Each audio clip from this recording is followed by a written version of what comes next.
శ్రీశైలేశదయాపాత్రం శ్రీభక్త్యాదిగుణార్ణవం యతీంద్రప్రవణం వందే రమ్యజామాతరం మునిం లక్ష్మీనాథసమారంభాం నాథయామునమధ్యమాం అస్మదాచార్యపర్యంతాం వందే గురుపరంపరాం యో నిత్యమచ్యుతపదాంబుజయుగ్మరుక్మవ్యామోహతస్తదితరాణి తృణాయ మేనే అస్మద్గురోర్భగవతోస్య దయైకసింధోః రామానుజస్య చరణౌ శరణం ప్రపద్యే.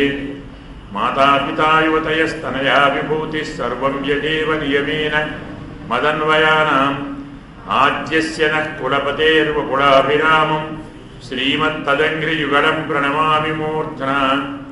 భూతం సరశ్చ మహదాహ్వయభట్టనాథ శ్రీభక్తిసార కులశేఖర యోగివాహాన్ భక్తాంఘ్రిరేకాలయతీంద్రమిశ్రాన్ శ్రీమత్పరాంకుశమునిం ప్రణతోస్మి నిత్యం. గురుముఖమనధీత్య ప్రాహ వేదానశేషాన్ నరపతి పరిక్లుప్తం శుల్కమాదాతు కామః స్వసురమరవంద్యం రంగనాథస్య సాక్షాత్ ద్విజకులతిలకంతం విష్ణుచిత్తం నమామి. నీలాతుంగస్తనగిరితటీ సుప్తముద్బోధ్య కృష్ణం పారాధ్యం సంసిద్ధమధ్యాపయంతి సోచ్ఛిష్టాయాం సజినిగణితం యా బలాత్కృత్య భుంక్తే గోదా తస్యై నమైదమిదం భూయ ఏవాస్తు భూయః. ఆండాళ్ దివ్య తిరువడిகளே శరణం కన్యాభరణి సంజాతం బాధూల కులభూషణం శ్రీరంగార్య గురోః పుత్రం షఠగోపమహం భజే. అస్మద్గురుభ్యో నమః.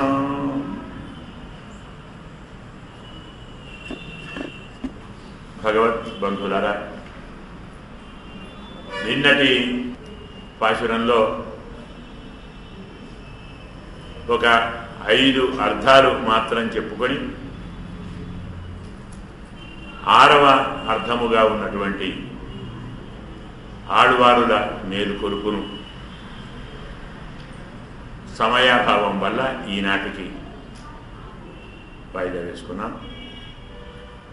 తూమణి మాడత్తు అనేటువంటి పాశురంలో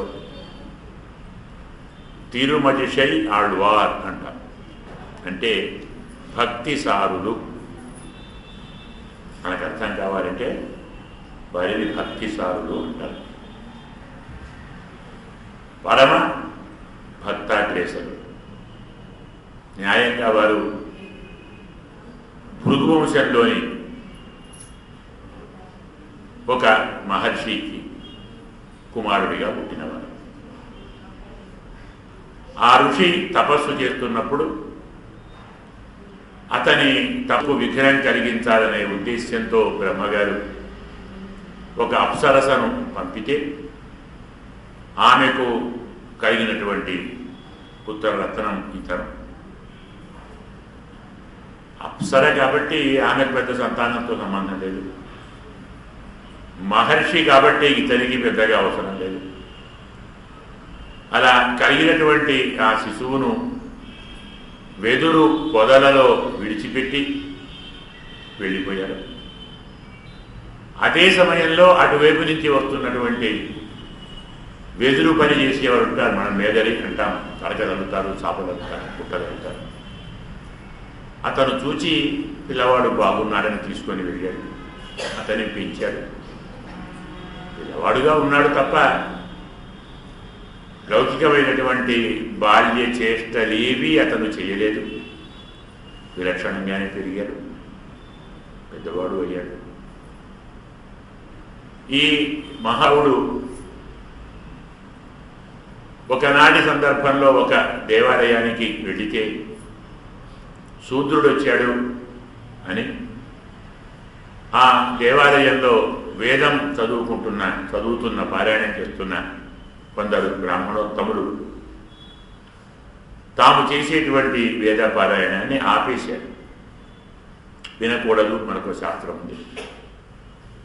సరే చూచాడు, నవ్వాడు. తను ప్రదక్షిణం చేసి స్వామికి నమస్కారం చేసి వెళ్ళిపోతున్నాడు. అతను ద్వారం దాటుతున్నప్పుడు మళ్ళీ ఆపిన దాన్ని చదవాలి, పారాయణం చేయాలని వారు ప్రయత్నిస్తే ఎక్కడ ఆపారో మర్చిపోయారు. అంటే తాము ఆపిన తరువాత చదవవలసిన మంత్రం గుర్తుకు రాలేదు. ఆలోచిస్తున్నారు.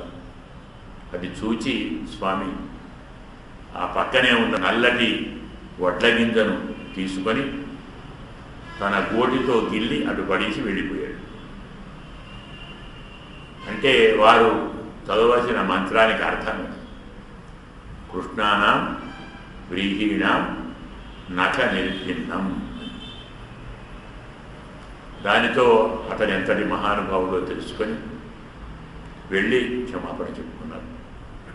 తనకు వచ్చినా తనకు తెలిసినా తాను నోరు విప్పి మాట్లాడి, అంటే మూగవాడిలాగా ఉన్నాడు.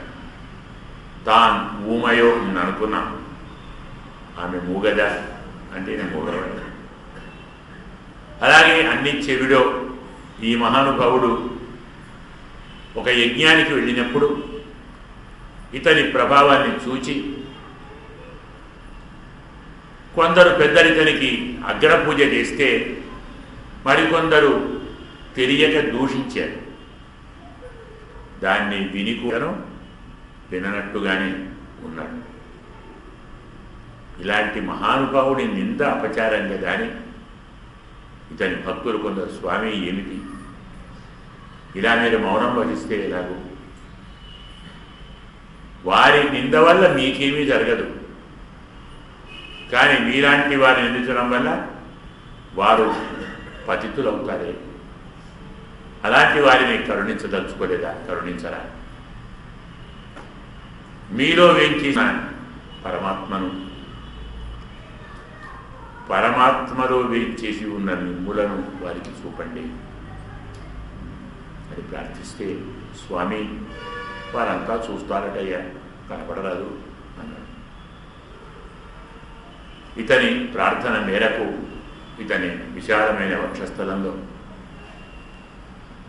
గరుడ వాహనారూఢుడై లక్ష్మీ సమేతుడై విశ్వసేనాది పరివారంతో స్వామి అందరికీ దర్శనమిచ్చాడు. అంతేకాదు స్వామి హృదయంలో ఇతను ఉన్నాడు. ఇతని హృదయంలో స్వామి ఉన్నాడు, స్వామి హృదయంలో ఇతను ఉన్నాడు.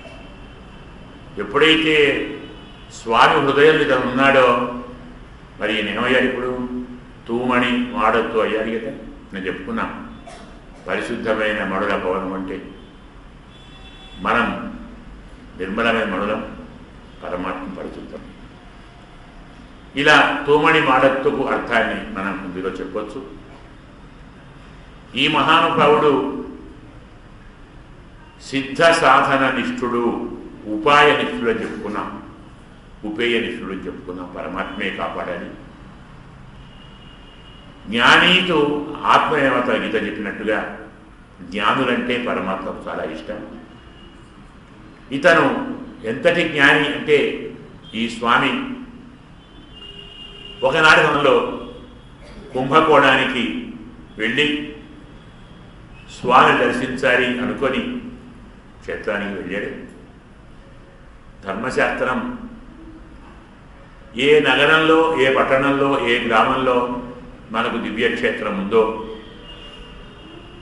ఆ దివ్యక్షేత్రాన్ని వెళ్ళాలనుకున్నప్పుడు, అక్కడున్న స్వామిని దర్శించాలి అనుకున్నప్పుడు మొదలు ఆ నగరానికో గ్రామానికో దర్శనం చేయాలి. ఎందుకు? పరమాత్మ వేంచేసి ఉన్న దివ్యక్షేత్రం కదా. అలా ప్రదక్షిణం చేసిన తరువాత గ్రామంలోకి వెళ్ళాలి, ఆలయంలోకి వెళ్ళాలి, స్వామిని సేవించాలి. ఆ ధర్మం తెలిసినవాడు కాబట్టి మహానుభావుడు ఆ నగరానికి చుట్టూ ప్రదక్షిణ చేస్తున్నాడు. ఈ మహానుభావుడు ఏ దిక్కు నుంచి వెళుతుంటే కుంభకోణంలో నిశపాణి లేచి అటువైపు తిరిగి చూస్తున్నాడు. మూలవిరాట్ పాపం అర్చకులు బిత్తరపోయారు. ఏంటి, ఏం జరిగింది? అపచారం జరిగిందా? స్వామి ఎవరి కోసం చూస్తున్నాడు? కొంచెం జాగ్రత్తగా పరిశీలిస్తే ఓ మహానుభావుడు వస్తున్నాడు, అతని కోసం చూస్తున్నారు. ఇది పరమాత్మకు ప్రియమైన వాడు అనటానికి దృష్టాంతం. ఇది కాక ఈ మహానుభావుడు తర్వాత చాలాకి గ్రామాన్ని, పట్టణాన్ని, జన నివాసాన్ని వదిలి ఒక అరణ్యంలో, ఒక పర్వత గుహలో తపస్సు చేస్తూ కాలం గడిపాడు. ఇతని ప్రభావాన్ని గమనించినటువంటి ఒక అమ్మాయి అతన్ని సేవించాలని నిర్ణయించుకొని పొద్దున్నే సూర్యోదయం కంటే ముందు వచ్చి ఆ భాగాన్ని ఊడ్చి చల్లి ముగ్గులు వేసి వారికి తీర్థం, పూలు, సమితలు, దర్భలు ఇంకా ఏమేమి కావాలో అవన్నీ సమకూర్చి వెళ్ళి మళ్ళీ సాయంకాలం వచ్చి మళ్ళీ చేసి ఇలా ఇంచుమించు ఆమె కూడా అతనితో ఆ ప్రాంతంలో ఉన్నట్టే లెక్క. అలా ఒక 60-70 ఏళ్ళు చేసింది. ఆయన చూస్తూ ఉన్నాడు, ఏం మాట్లాడాడు. ఓ 70 ఏళ్ళు అయిపోయాయి. ఒకనాడు బయటకు వచ్చి, అమ్మాయి ఏమిటి నువ్వు, ఎందుకు ఇలా చేస్తున్నావు, ఏం కోటి చేస్తున్నావు? నా దగ్గర ఏమీ లేదు, నేనేమి ఇచ్చేవాడిని కాదు, నేనే తపస్సు చేస్తూ మూల కూర్చున్నాను, నాకేమీ లేవు, నాకేంటి కావాలని లేదు, నీవేమైనా కోరి సేవ చేస్తుంటే ఏం కావాలో అడుగు, స్వామికి విజ్ఞాపన చేస్తాను, పరమాత్మ ఇస్తే తీసుకో. కానీ ఇలా ఇంతకాలం ఇంత దీక్షగా, ఇంత చంచలంగా చర్యం లేకుండా దీక్ష చేస్తున్నావు, సేవ చేస్తున్నావు, అమ్మా ఏం కావాలి నీకు? స్వామి నాకేమీ వద్దు, మీలాంటి మహానుభావులకు సేవ చేయడమే నా భాగ్యం, నేనేమీ కోరుకోను, ఇలా మీ సేవ చేయనిస్తే చాలు, నాకు ఈ వరం ప్రసాదించండి. మీకు ఎలాగైతే ఏ కోరికలు లేవో నాకు లేవు, మీ సేవ మాత్రమే నాకు కావాలి, దయచేసి కాదనకండి. ఆ నిష్కామ కర్మ అంత నిస్వార్థంగా ఇంతటి మహానుభావురాలు. అమ్మా, నీవు ఏమీ కోరకుండా చేయటం న్యాయం కావచ్చు, నీలో ఏ కోరికలు లేకపోవచ్చు, కానీ శాస్త్రం కృతేచ ప్రతికర్తవ్యం ఏక ధర్మ సనాతన అని చెప్తుంది. ఎదుటి వారి వల్ల మనం ఏదైనా ఒక ఉపకారాన్ని, ఒక సేవను పొందితే మళ్ళీ దానికి ప్రతిగా ఏదైనా మనం చెయ్యాలి, అది ధర్మం. నీవు ఇంతకాలం సేవ చేసావు కాబట్టి వృద్ధురాలు అయ్యావు, నీ యవ్వనాన్ని, నీ శరీర దార్ఢ్యాన్ని నాశ ఉపయోగించుకున్నావు, దానితోటే కోల్పోయావు. అందుకే నీకు వరం ఇస్తున్నాను, మళ్ళీ నీ యవ్వనం నీకు వచ్చేస్తుంది. నీవు ఎంతకాలం బ్రతకాలి అనుకుంటావో అంతకాలం యవ్వనంతో ఉంటావు, నిన్ను వృద్ధాప్యం దరిచేరదు. సహజంగా వరణించాడు స్వామి. అయ్యా, మీ అనుగ్రహం, మీరిస్తే కాదనను, అనకూడదు కూడా. మనం చెప్పుకున్నాం, పెద్దలు అడిగితే లేదు అనకూడదు, పెద్దలు ఇస్తే వద్దు అనకూడదు. ఫలానా వస్తువు మనం చెప్పుకున్నాం, ఫలానా వస్తువు బాగుంది అన్నారంటే సమర్పించాలి. నీకు ఫలానా ఇస్తున్నాను, ప్రసాదం తీసుకోవాలి. అమ్మాయి, అయ్యా మీ అనుగ్రహం, ధన్యురాలు, మరి కాస్త మీ సేవ బాగా చేసే భాగ్యం కలిగింది నాకు అనుకుంటాను అని వెళ్ళిపోయింది ఆ మహానుభావురాలు. అలా ఊరిలో నుంచి తన ఇంటికి వెళుతుంటే మహానుభావుల దయ కలిగితే అది అనేక రకముల అభ్యుదయం, శ్రేయస్సు, అభివృద్ధి, సంపద, భోగాలు అన్నీ కలుగుతాయి. అవన్నీ వారు ఇస్తున్నట్టు మనకు కనబడదు, ఇచ్చానని చెప్పుకోరు కూడా. ఈమె అలా వెళుతూ ఉంటే ఆ దేశపు రాజుగారు సాయంకాలం విహారానికి గుర్రం మీద వెళుతున్నారు. ఈ అమ్మాయి సౌందర్యాన్ని చూచి మోహించి పిలిపించి, నేను వివాహం చేసుకుంటాను, నీకు ఇష్టమేనా నువ్వు మహారాజు గారు వచ్చి వివాహం చేసుకుంటాను అంటే మహారాణిగా ఉండటానికి ఎవరు ఒప్పుకోరు. సంతోషంగా ఆమోదించిన వివాహం చేసుకున్నాడు. మహారాణిగా ఉంది. మహారాణిగా ఉండి కూడా సేవ చేయడం మొదలుపెట్టింది. ఉదయం సాయంత్రం వెళ్ళటం, స్వామికి సేవ చేయటం. ఆ వార్త స్వామికి తెలిసి, వద్దమ్మా, నీకు బాగుండొచ్చు, నాకు బాగుండొచ్చు, నీ ఒక మహారాణివి, నిన్ను చాలామంది ప్రజలు ఆరాధిస్తారు, వారికి ఇది మరోలా భావించవచ్చు, నీకు నా అనుగ్రహం ఎప్పుడూ ఉంటుంది, ఉన్నతోటే ఉండి నన్ను స్మరించుకో చాలు. స్వామి స్వయంగా ఇస్తే ఆమె మానినది. 70-80 ఏళ్ళు అలా గడిచేది. రాజుగారు వృద్ధులవుతున్నాడు. ఆమె అలాగే ఉంది. రాజుగారు చూసి, ఏమిటిది, నేను వివాహం చేసుకొని 70 ఏళ్ళు అయింది, నేను వృద్ధుడినయ్యా, నువ్వు అలాగే ఉన్నావేమిటి, నువ్వు అప్పుడు అలాగే ఉన్నావు, ఇప్పుడు అలాగే ఉన్నావు, మరి సంతానము కలిగింది, సంసారిక భోగానుభవము జరుగుతూ ఉంది, నీలో ఎందుకు మార్పు రాలేదు? స్వామి, నాలో మార్పు రాదు. నేను జీవించాలి అనుకునేంత వరకు, జీవిస్తున్నంత వరకు నాకు వార్ధక్యం రాదు, నేను యువతిగానే ఉంటాను. ఇది నా గొప్ప ఏం కాదు, మా గురువుగారి అనుగ్రహం. ఇలా వరం ఇచ్చారు నాకు. అలాగా అయితే నాకు ఇవ్వమను. ఇవ్వమను అంటే ఇవ్వరు, మీరు సేవించండి, మీకు ఇస్తారు. సేవించినా ఇస్తారన్న గ్యారంటీ కూడా లేదు, దయ కలిగితే ఇస్తారు. ఒకరు ఇచ్చేది వారి ఇష్టం కానీ మన ఇష్టం కాదు కదా. నేను మహారాజును కదా, పిలిపిస్తాను అని భటులను పంపారు. ఆయన వస్తాడా? ఆయన శిష్యుడు వచ్చాడు, కణికర్ణన్ అంటాం. ఏమయ్యా, మీ గురువుగారు రాలేదా? రారండి వారు. ఎందుకు? వారికి ఏం అవసరం లేదు. నేను మహారాజును తెలుసా? మీరు ఒక రాజ్యానికి మహారాజు అండి. మా గురువుగారు మొత్తం లోకానికి మహారాజు. ఆయన సేవించే మహారాజు ప్రపంచానికే మహారాజు. ఒకటి కాదు, అనంత కోటి బ్రహ్మాండాలకు మహారాజు ఆయన సేవిస్తున్నాడు. ఆయన ఈయనను రాజుగా ప్రకటించాడు. ఆ రాజ్యం ముందర మీ రాజ్యం, మీ రాజులు నిలవరు, చాలా చిన్నవారు. అలాంటి వారితో ద్వేషము మంచిది కాదు, భేదము మంచిది కాదు. అదంతా అసలు ఇవ్వకుంటే నువ్వు ఇవ్వు, నాకు యవ్వనం కావాలి. యవ్వనం కావాలంటే రాదు, చావాలి అంటే పోము.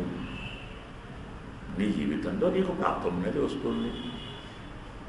మీ గురువుగారు ఇస్తారట, గురువుగారు ఇస్తారో నాకు తెలియదు. అది సంతోషం కలిగితే ఇస్తారేమో, సంతోషం కలిగించండి, సేవించండి. ఒక రాజును నేను ఎవరినో సేవిస్తానా?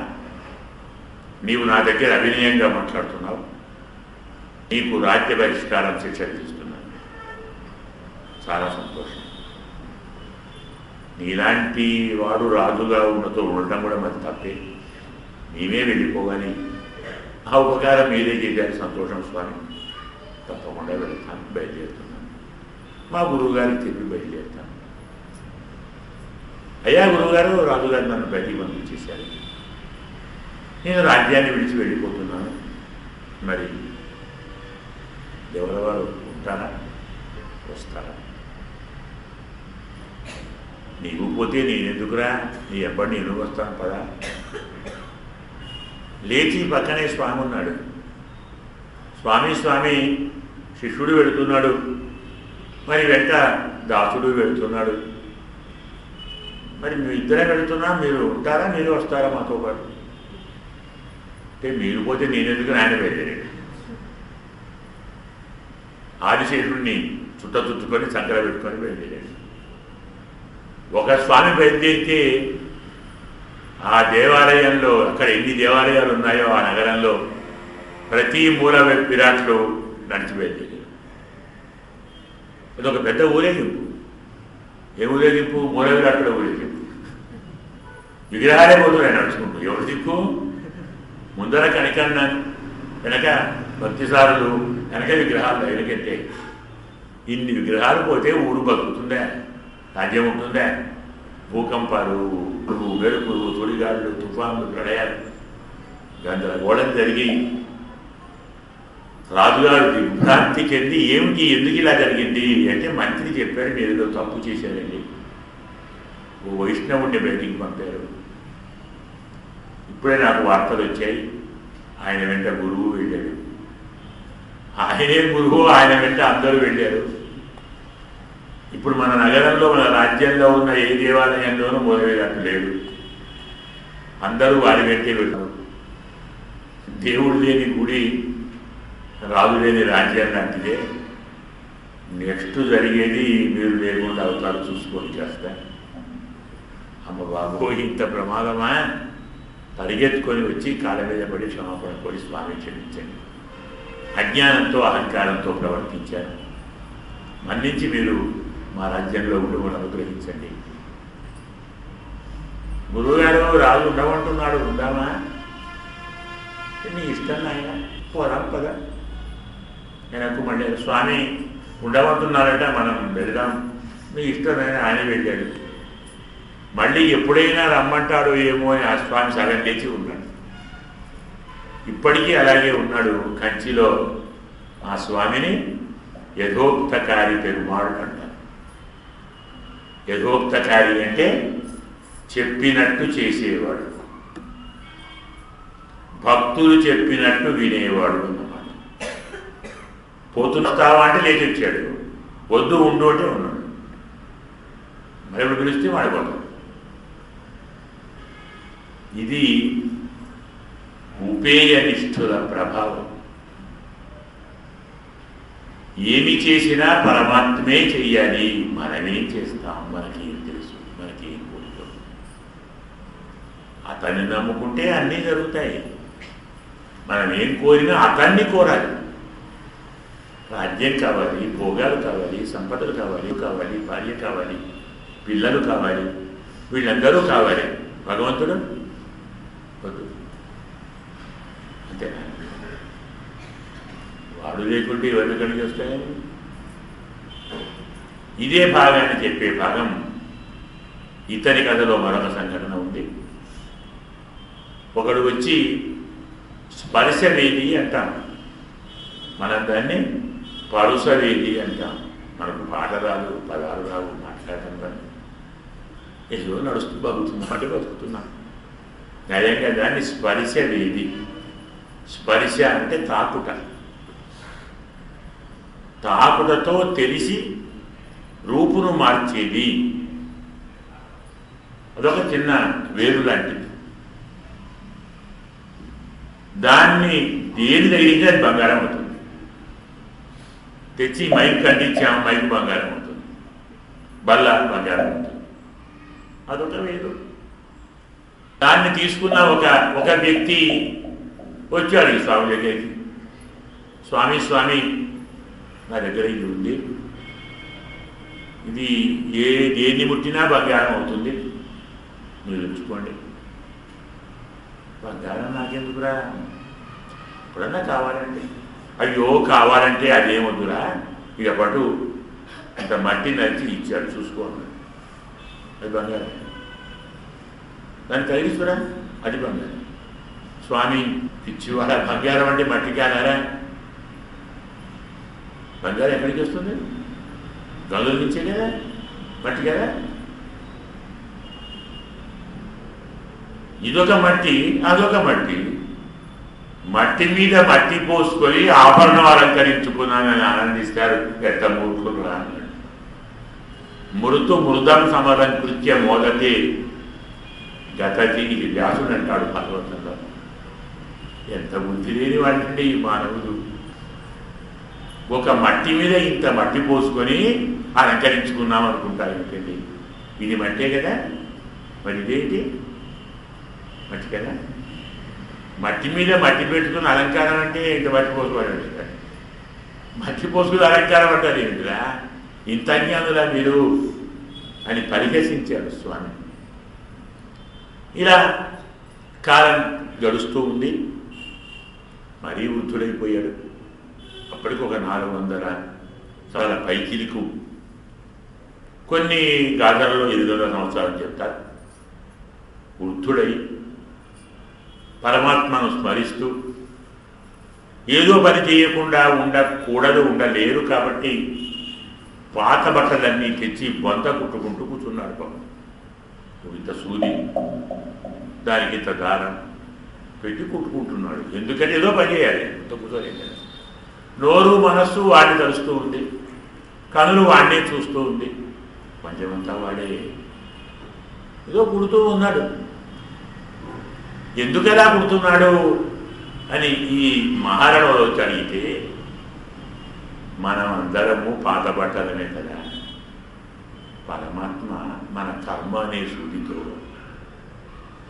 బంధం అనే దారంతో అందరినీ కొత్తగా కుడుతున్నాడు కదా, ఇలాగే కుడతాడేమో అని జ్ఞాపకం చేసుకుంటూ కుడుతున్నాను. అమ్మ బాబోయ్, ఈ జ్ఞానం మాకెప్పుడు రావాలి స్వామి, ఎంత ఆనందం అండి, ఎంత బాగా చెప్పారండి. సంతోషంగా వెళ్ళిపోయింది.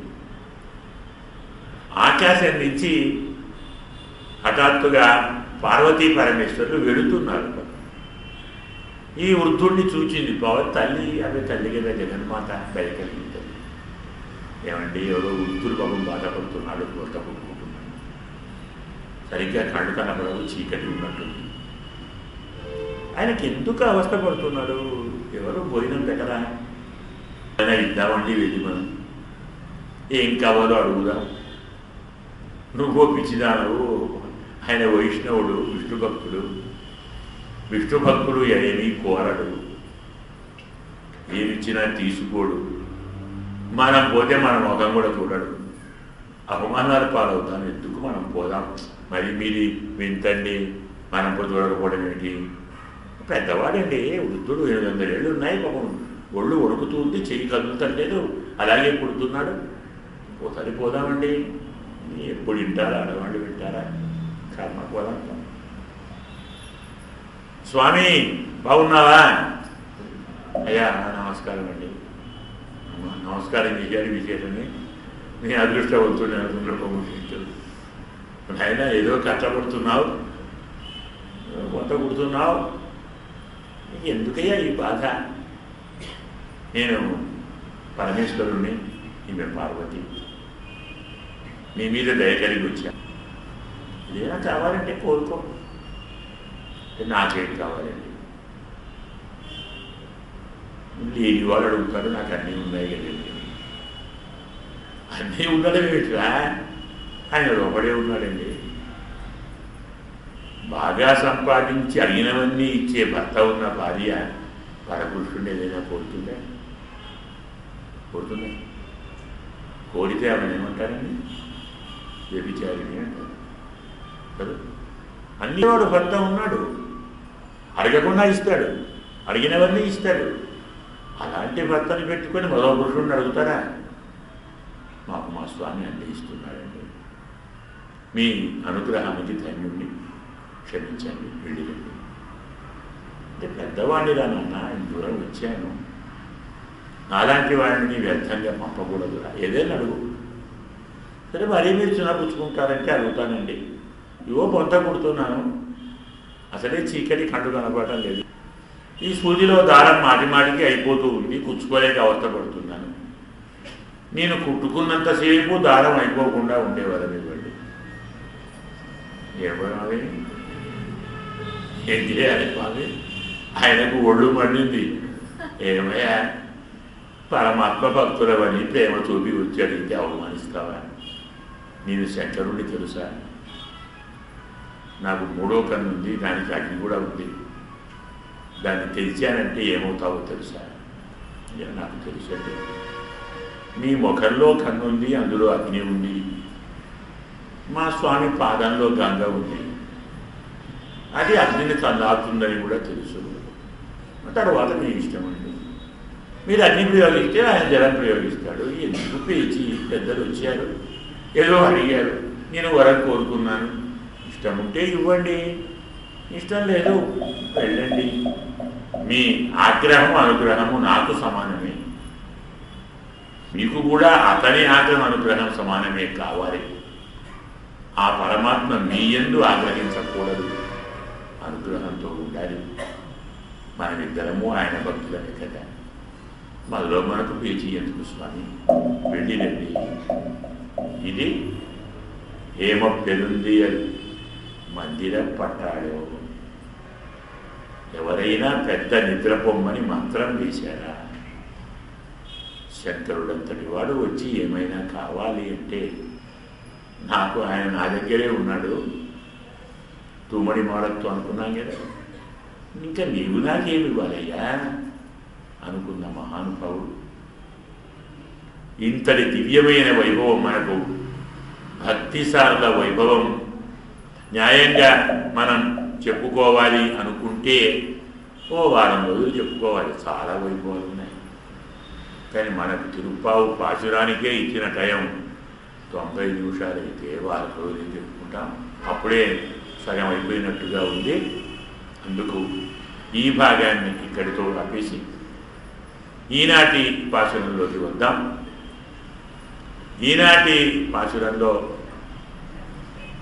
నిన్న మనం చెప్పుకున్నాం ఉపాయనిష్ఠుడు అని, ఉపేయనిష్ఠుడు అని. అంటే మనము ఆచరించేటువంటి కర్మ, జ్ఞానం, భక్తి, ప్రపత్తి అనేటువంటి అడుగు పరమాత్మను చేరుస్తాయి అని అనుకున్నాం. నేను రోజూ దేవాలయానికి వెళుతున్నాను, రోజూ కొబ్బరికాయ కొడుతున్నాను, రోజూ అర్చన చేయిస్తున్నాను, రోజు ప్రదక్షిణం కూడా చేస్తున్నాను, రోజు ఇంట్లో దీపం పెడుతున్నాను, ఇంట్లో ఆరగింపు చేస్తున్నాను. నేను ఇన్ని సేవలు చేస్తున్నాను కాబట్టి నాకు పరమాత్మ మోక్షం ఇస్తాడు. దీన్ని ఏమంటారు? ఉపాయనిష్ట అంటారు. ఇవన్నీ చేస్తే స్వామి ఇస్తారా? స్వామి అనుకుంటే ఇస్తారా? యమేవ ఏష వృణితే తేన రక్ష. పరమాత్మ వరిస్తే ఇస్తాడు తప్ప మనం అనుకుంటే ఇవ్వరు. ఆయన ఇస్తే తీసుకుందాం, లేకుంటే మానుకుందాం అనేది ఉపేయనిష్ట. దీనికి మరొక పేరు సిద్ధ సాధన నిష్ట అంటాం. అంటే సిద్ధనిష్ట అనుకుందాం. పోయి మనము ఆచరించిన పూజతో పరమాత్మ సంతోషిస్తే వరమిస్తాడు. కానీ మనము చేసిన పూజతోటి, మనం చేసిన పూజే మనకు వరమిస్తుందా? కేశవాయ నమః అని పువ్వు వేసాం, వేసిన పువ్వు వరమిస్తుందా? మన చెయ్యి ఇస్తుందా? మన నోరిస్తుందా? ఎవరిస్తారు? పువ్వు తీసుకున్న ఇవ్వాలనుకుంటే ఇస్తాడు, అనుకోకుంటే ఎందుకు అనుకోడండి? మనం పువ్వు వేసాం కదా, వేసావు, పువ్వు నీదేనా? నీ పువ్వా? దాన్ని నీవు పూజించావా? నీ ప్రయత్నంతో పూచిందా పువ్వు? నీ ప్రయత్నంతో మరక పరిచిందా? నీ ప్రయత్నంతో పువ్వును నీవు తీసుకున్నావా? ఆ పువ్వును నీవిరావా? తెంపిన చెయ్యి నీదే, జోరించారు చెయ్యి, నువ్వేలా పూజ చేశావు? చెయ్యి నీది కాదు, కాలు నీది కాదు, కన్ను నీది కాదు, నోరు నీది కాదు. వాడిస్తే కదా. వాడిచ్చిన దానితో వాడిని పూజించి నేనిచ్చానంటే నవ్వారా, ఏడవారా? ఎందుకు ఈ మాట చెప్తున్నామంటే కృష్ణావతార రహస్యం అది. పరమాత్మ తనకం తెచ్చుకున్న గోపికలను తాను అనుభవిస్తే ఆయన జారుడు అన్నాడు. తానుగా తెచ్చి సంపాదించుకున్న వెన్నను తాను తింటే చోరుడు అన్నాడు. ఆయనండి దొంగ. ఆయన ఎవడు సొమ్ము తిన్నాడు? వెన్న ఎవడి సొమ్ము? వీళ్ళ సొమ్ము. వెన్న ఎక్కడిదా? వెన్న ఆవులు ఇచ్చాయి కదా, ఎలా ఇచ్చాయి ఆవులు? పాలు ఇచ్చాయి. పాలు ఎలా వచ్చాయి ఆవులకు? అంతకుముందు పాలు లేవా? ఇంత వెన్న ఉందా? యావద్దుగ్ధం తావద్దది, యావద్దది తావన్నవనీతం. యావన్నవనీతం తావత్ కృతం అంటుంది మనకు పురాణం. కృష్ణ పరమాత్మ వచ్చిన తర్వాత రేపల్లెలో ఎన్ని పాలో అంత పెరుగు, ఎంత పెరుగో అంత వెన్న, ఎంత వెన్నో అంత నెయ్యిట. మనం చేస్తే వస్తుందండి. 10 లీటర్ల పెరుగు మనం చిరికితే 1 కేజీల వెన్న వస్తుందండి. వస్తే ఇలా మనం ఇలా ఉంటాము. స్వామి చిరికితే అంత వెన్న వచ్చేసింది. ఎవరిగా వెన్న ఎవరిది? ఆయన తెచ్చాడు. దాని పేరే నవనీతం. మనం చెప్పుకున్నాం, కొత్తగా తీయబడినది నవనీతం. పాతది కాదు, వాడు సంపాదించింది కాదు, తాను తెచ్చాడు తన హస్తస్పర్శతో పాలు. ఆ పాలే పెరుగు, ఆ పెరిగే వెన్న, ఆ వెన్నే నెయ్యి. తాను కష్టపడి ఇన్ని తయారు చేసుకొని తన సొమ్ము తాను తింటుంటే ఆయనను దొంగలా ఉంటున్నా, మనం ఆయన సొమ్ము తింటూ అది దొరలమయ్యాం. ఏమని న్యాయమండి? న్యాయంగా మనం తినేది ఎవరి సొమ్ము? ఆయన సొమ్ము. మనం దొరల. ఆయన తినేది ఎవరి సొమ్ము? ఆయన సొమ్ము. ఆయన దొంగ. అయినా స్వామి ఊరుకున్నాడు. ఎంత దయామయుడు! ఈ ఆలోచననే మనకు సిద్ధ సాధన అంటాం. రెడీమేడ్గా ఉన్న స్వామిని పట్టుకో, నీకు అన్నీ వస్తాయి. వస్త్రం తెచ్చుకుంటే మనం కుట్టుకోవాలి. కుట్టుకున్నదే మొదలుకుంటే ఆ మాత్రం వేసుకోవచ్చు. ఈ బాధ ఎక్కడికండి? ఇంకా లేదా వస్త్రం తెచ్చుకొని కుట్టువాడికి ఇచ్చి కుట్టించి దాన్ని తీసుకొని ఇన్ని బాధల కంటే వెళ్ళి కొనుక్కుంటాం, తొడుక్కుంటాం. అయిపోయి తోటకు వెళ్ళి పూలు తెచ్చి పల్లెవులో పెట్టి ఆయన స్నానం పోసి పూజ చేసి ఇవన్నీ చేస్తే ఆయన వస్తాడంటే ఏమో, అదే ఆయనే పడి అన్నీ ఇస్తాడు అనేటువంటి ఒక మహానుభావురాలిని ఈనాటి పాచురంలో తెలుపుతున్నాడు. కర్మ కానీ, జ్ఞానము కానీ, భక్తి కానీ, ప్రపత్తి కానీ, అవతార రహస్య జ్ఞానం కానీ, పురుషోత్తమ జ్ఞానం కానీ ఇవేవీ మోక్షాన్ని ప్రసాదించేవి కావు. ఇవన్నీ పరమాత్మ అనుగ్రహాన్ని పొందటానికి ఆయన సాగిస్తే కారణాలు అవుతాయి. మనకు ఆయన కావాలి అనుకోవటం కంటే ఆయన మనం కావాలనుకుంటే మనకు దొరుకుతుంది. పరమాత్మ అనుకోవాలి, వీడు నాకు కావాలి. జాయమానంది పురుషం యం పశ్యేన్మతి సూదన సాత్విక సహి విజ్ఞేయ సవై సర్వార్థ సాధక. పుట్టినప్పుడు ఎవడిపై పరమాత్మ దృష్టి పడుతుందో వాడు సాత్వికుడు. వాడు అనుకున్నవన్నీ అవుతాయి. అలాంటి గోపిక ఈనాటి గోపిక. ఈమె కోసం పరమాత్మే వ్రతం చేసి ఈమెను కోరుకుంది. మనం చెప్పుకున్నాం, నాకు నచ్చి తీని చెప్పాం, సత్యాన్ని చెప్పుకున్నాం. ఆమెను వివాహం చేసుకోవడానికి స్వామి 7 బలిసిన కోడెలను ఓడించి ఒళ్ళంతా గాయాల పాలై గెలిచి ఆమెను పెళ్లి చేసుకున్నాడు. రుక్మిణి తను కావాలని దూతను పంపింది, కానీ సత్య నగ్నజితి ఆమెను ఈయన కావాలనుకున్నాడు, ఆయనే వచ్చి చేసుకున్నాడు. అలాంటి గోపిక మనకు ఈనాటి పాచురంలో లేవబడుతూ ఉంది. పాచురాన్ని అనుసంధానం చేద్దాం. நோத்துச்சுவர்க்கம் புகின்னவம்மனாய் மாத்தமும் தாராரோ வாசல் திருவாதார் நாத்தத்துராயமுடி நாராயணன் நம்மாடு போத்த பறை தரும் புண்ணியனால் பண்டருநாறு குலத்தென் வாயுவீர் இந்த கும்பகர்ணனம் தோத்த மனக்கே பெருந்தியல் தான் தந்தானோ ஆத்த அனந்தருடையாய் அருங்கலமே தேர்த்தமாய வந்து திரவே ஒரும்பாவாய் ஆண்டாள் திவ்ய திருவடிகளே சரணம். నోత్తు సువర్గం పొగుగిన్న అమ్మనాయ్. నోత్తు అంటే నోము నోచి, సువర్గం స్వర్గాన్ని, పొగుగిన్న ప్రవేశించిన అమ్మనాయ్ మా నాయకమణి. మాత్రము తారారు, మాటైనా పలకవా. వాసల్ తెరవాలా, తలుపు తెరవకున్నా నాత్తతురాయముడి నారాయణన్. తిరుత్తుళ్ళాయి అంటే తులసి. తులసి మాలను కిరీటముగా ధరించినటువంటి శ్రీమన్నారాయణమూర్తి పుణ్యనాల్, పరమ పావనుడు. వరుణాల్ ఆ స్వామి ఒక సమయంలో కూత్తత్యన్ వాయు మీడింద కుంభకర్ణుడు. మృత్యువు నోటిలో కుంభకర్ణుడిని పడవేశాడు. ఆయన పుణ్యాత్ముడే. వీడు కావద్దు పుణ్యాత్ముడు, వీడు పాపాత్ముడు. వీడి యొక్క దుష్కృత్యం వల్ల ఈ కుంభకర్ణుడిని మృత్యువు నోట్లో పడేశాడు. ఒకనాడు పరమాత్మ చేత మృత్యువు నోటిలో పడవేయబడ్డ కుంభకర్ణుడు తోత్తు మునక్కే పెరుంతి అంటాను.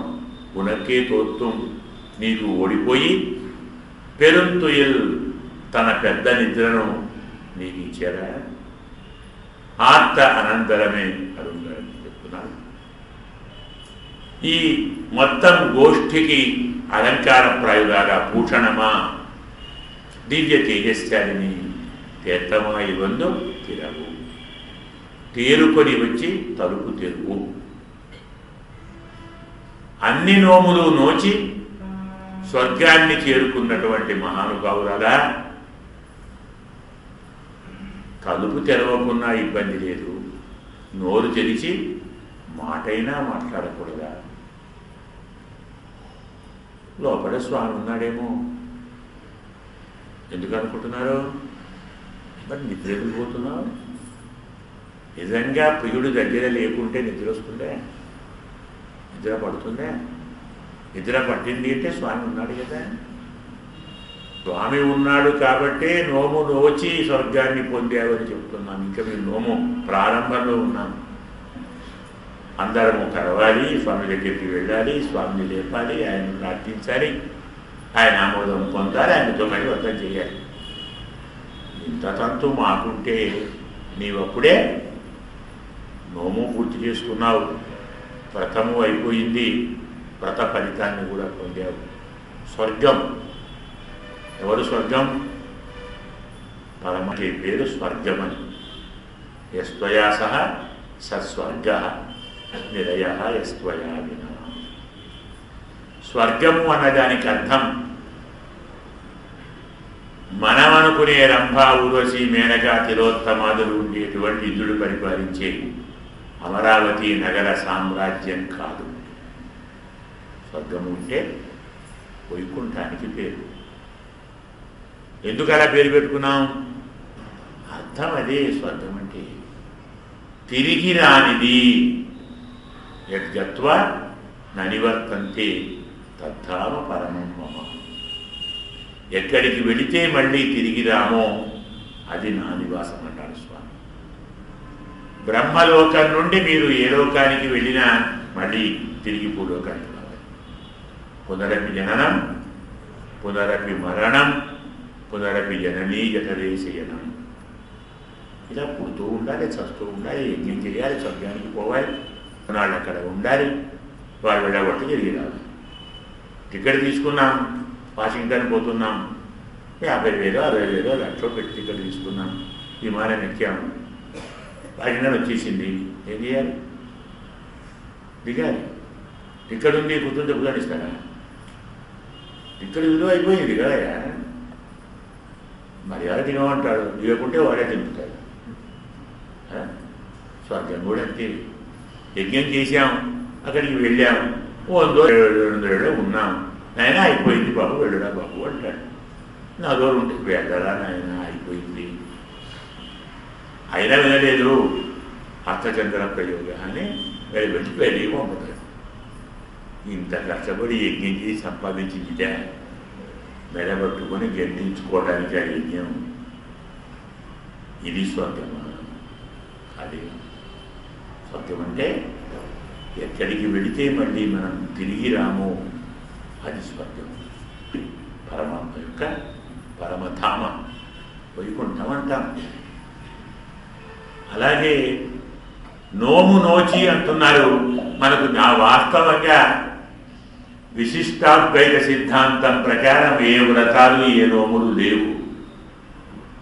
వ్రతం అంటే కామ్యకర్మ, ఫలానా కావాలని కోరి చేస్తాం.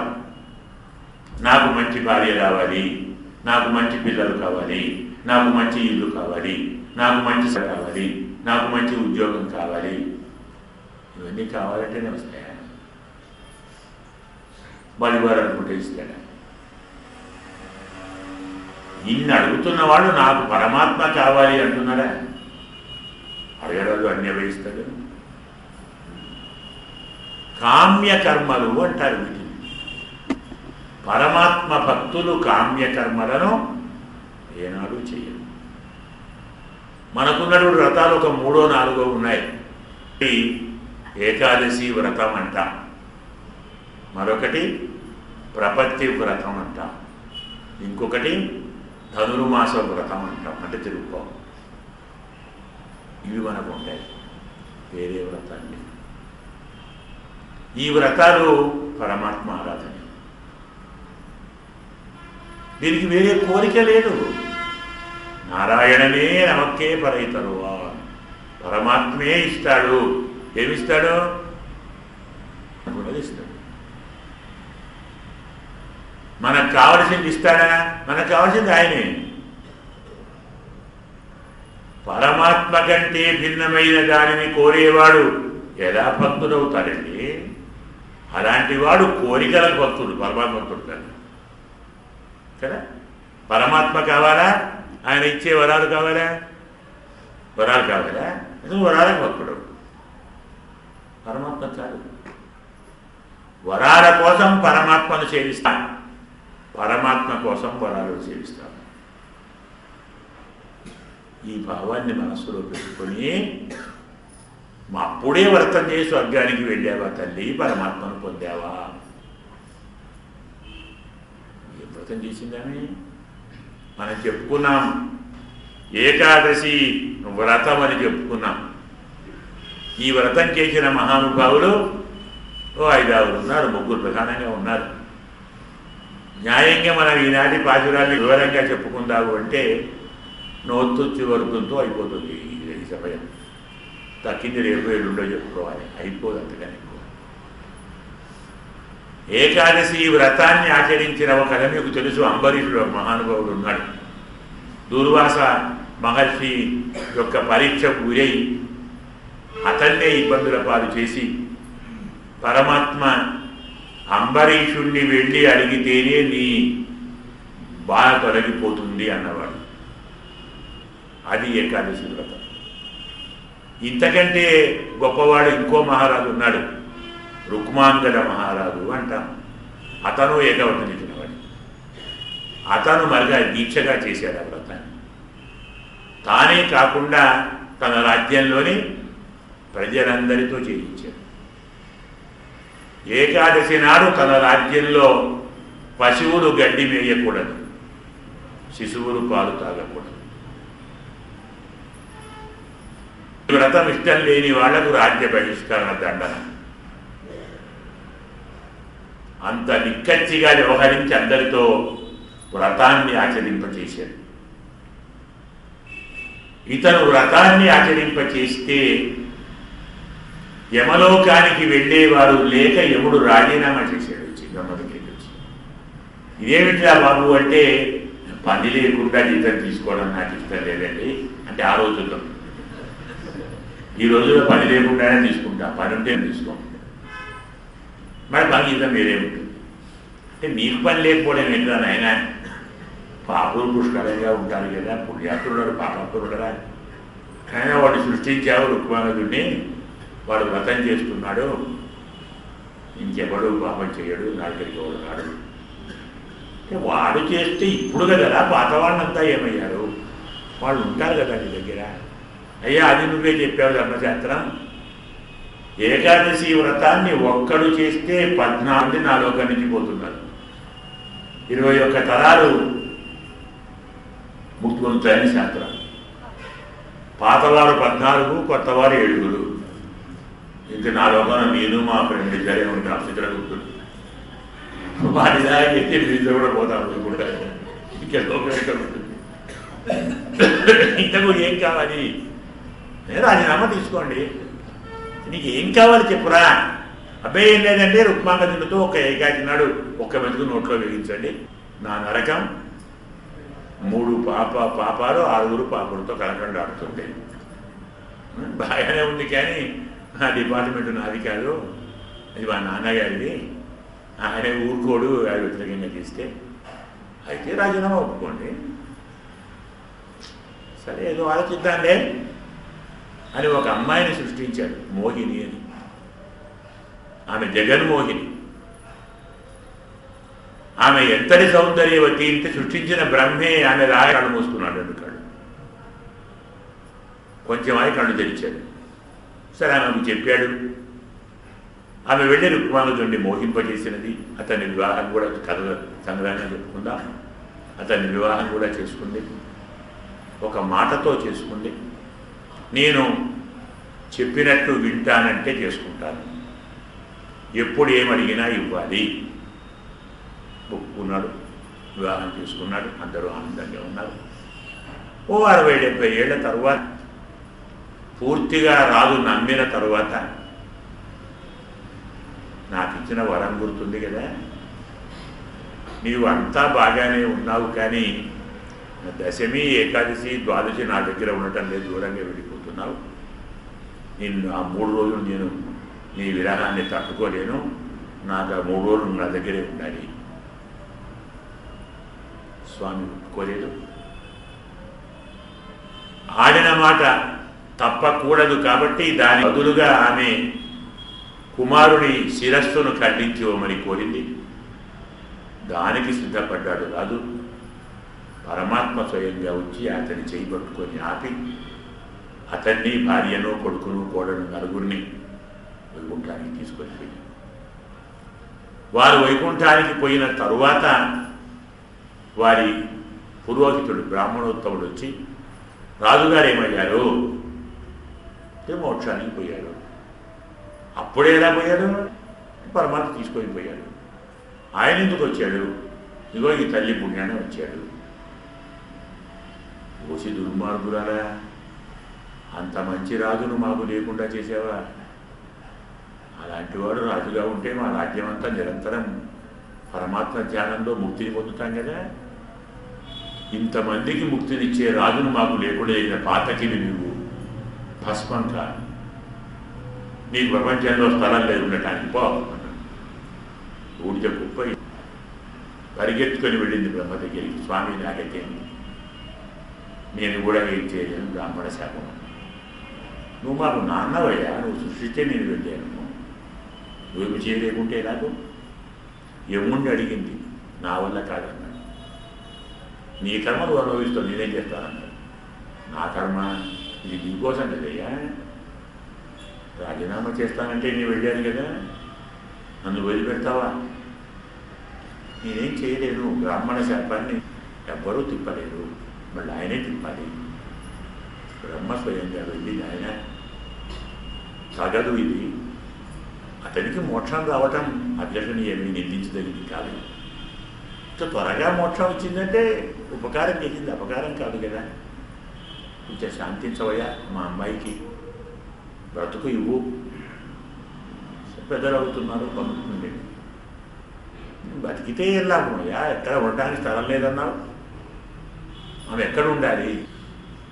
శాపం పోతే చెప్తాను. శాపం పోవాలంటే మరి తీర్థయాత్రలు చేయాలి, మొత్తం ప్రపంచం తిరగమనండి. ఎక్కడ స్నానం చేస్తే ఆమెకు రూపం వస్తుందో శాపం పోయినట్టు లెక్క, అప్పుడు నా దగ్గర రమ్మంటే ఇలా చెప్తాను నేను.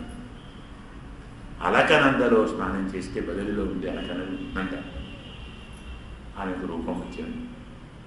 స్వామి ఎక్కడ ఉండాలి, ఏమి తినాలి, నాకు భోజనం కావాలి.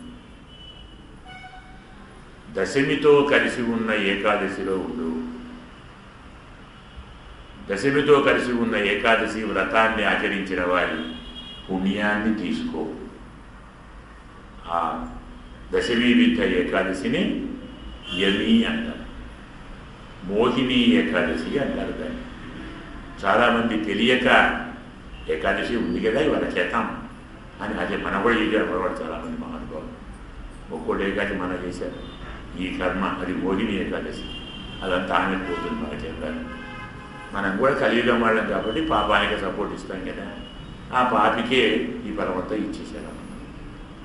దశమితో ఉన్న ఏకాదశి మనం వ్రతం ఆచరిస్తే ఆ ఫలితం మోహినికి చేరుతుంది. దాన్ని యమి ఏకాదశి అంటాం. అంటే నరకానికి పోయే వారికి ఫలితం ఇచ్చే ఏకాదశి అన్నమాట.